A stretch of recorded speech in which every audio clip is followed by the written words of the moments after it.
Hello and welcome to Global Eye. President-elect Joe Biden has further cemented his victory by winning the state of Arizona. The state has voted Democrat only once since 1948, that is for Bill Clinton in 1996. World leaders have been congratulating Joe Biden and Kamala Harris. China, too, has congratulated the two leaders and has said it respects the choice of the American people. But U.S. President Donald Trump refuses to concede or allow the transition team to access intelligence briefings.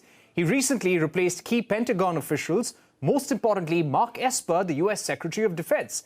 Now, more than 150 former national security officials have written to the U.S. government saying that any delay in transition of power poses a national security risk.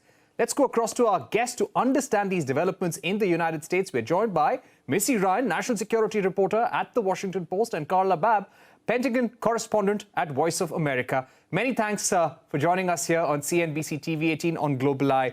Carla, if I can begin with you, tell us about the consequences of the dismissal of Mark Esper. According to Pentagon reporters, what is the reason for Donald Trump to do so? Well, we are honestly still trying to figure that out. There's a lot of speculation, but no one has actually said why Secretary Esper was fired. We know that Secretary Esper had been clashing with President Donald Trump really since June. There was a decision President Trump had wanted to use active duty troops to quell protest against racial injustice. And we know that Secretary Esper at that time said that he did not want to do that and did not feel that that strong of a presence was needed, that that was the last resort to use against U.S. citizens. And so ever since that moment, there has been a lot of tension. But there are other things on the table that the president has wanted that has been pushed back against by the Pentagon as well. A full withdrawal from Afghanistan was mentioned in a tweet a few weeks ago, and the Pentagon then walked that back as much as they could because they, from the Pentagon's perspective, a full withdrawal would be very hasty, it would be very dangerous, costly, and that is not something they are looking at doing, especially because you have to work with your allies whenever you have an international coalition. So we're still trying to figure out exactly why he was fired, and it could very well be just that President Trump just did not like Secretary Esper and wanted to settle the score in his final few weeks in office. Right. Missy, is there now a worry that in the remaining 60 to 70 days that President Trump has, he may misuse his power? Mark Esper is not the only official who has been dismissed. That's right. There were a number of senior officials, civilian officials at the Pentagon who were also suddenly let go and replaced by people who are more closely affiliated with the White House and some of the more ideological statements that people around the president have made. And so, sure, there's definitely a concern that, like Carla was saying regarding Esper's departure, we don't know exactly why this was done, but there's certainly concern among the officials that we've talked to at the Pentagon that this could be some sort of step designed to pave the way for pushing through certain decisions that have been unpopular with the military leadership, like an abrupt withdrawal from Afghanistan, or potentially setting things up for using the military in President Trump's continued attempt to deny the results of the November 3rd election. Right. And Carla, if I can ask you about that, what really is the law? Because we hear that the General Services Administration is not allowing the transition team to access intelligence briefings or key U.S. government buildings. So how does this hamper the work of the Biden-Harris transition team? Well, there has been concerns that this could hamper the transition. But on the flip side, there are many officials that have said, especially in Congress, that should they not start getting intelligence briefings by today, that they're going to try to step in and make sure that that happens. This is something we really haven't had to see in my lifetime because there's always been a smooth transition. There's always been a concession by the person who loses, and there's also always been an acceptance by the person who won. But because there are so many states that are still in play, according to the Trump campaign, they are holding off on making that concession speech, and they have really kind of put their foot down on moving forward on anything for the Biden campaign, which has been a hindrance. There have been some that have raised concerns that there was a delay in the transition between after the 2000 election.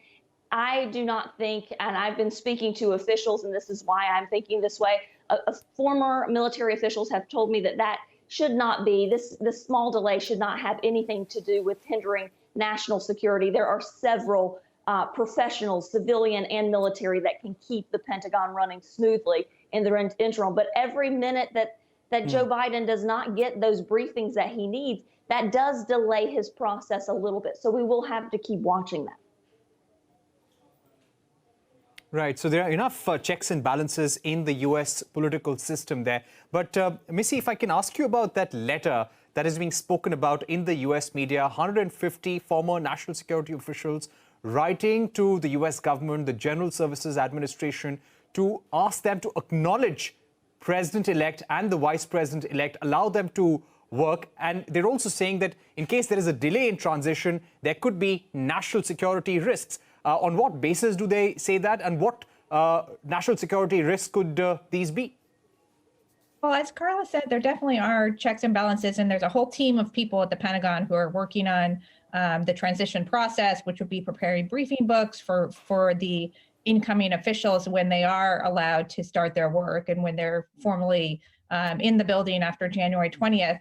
But at the same time, you know, it does raise the question about what would occur if there was some sort of significant challenge early in the early days of the Biden administration. You know, will people be fully up to speed? One example that people have cited is in the transition in 2001 because of the prolonged situation in Florida with the Bush-Gore presidential race, that this might have impacted the ability of the Bush administration to deal with the Al-Qaeda threat. And then, of course, 9/11 came only months into George W. Bush's first presidency. So that's one example of the kind of thing. You know, it's not definitive, and you can always say, you know, these people are able to hit the ground running, but it's certainly not the situation you want. Right.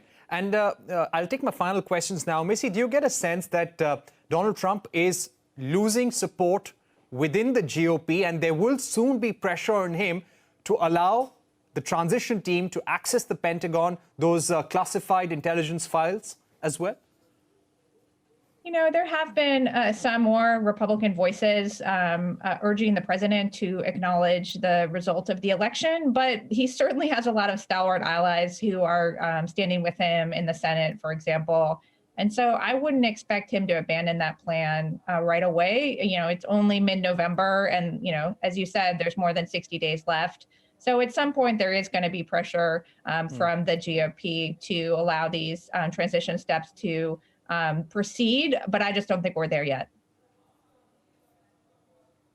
Right. And my final question to you, Carla, do you expect a legal challenge now, or a petition by the Biden-Harris transition team to make sure that they get control of those files, they get to access crucial information and daily intelligence briefings as well?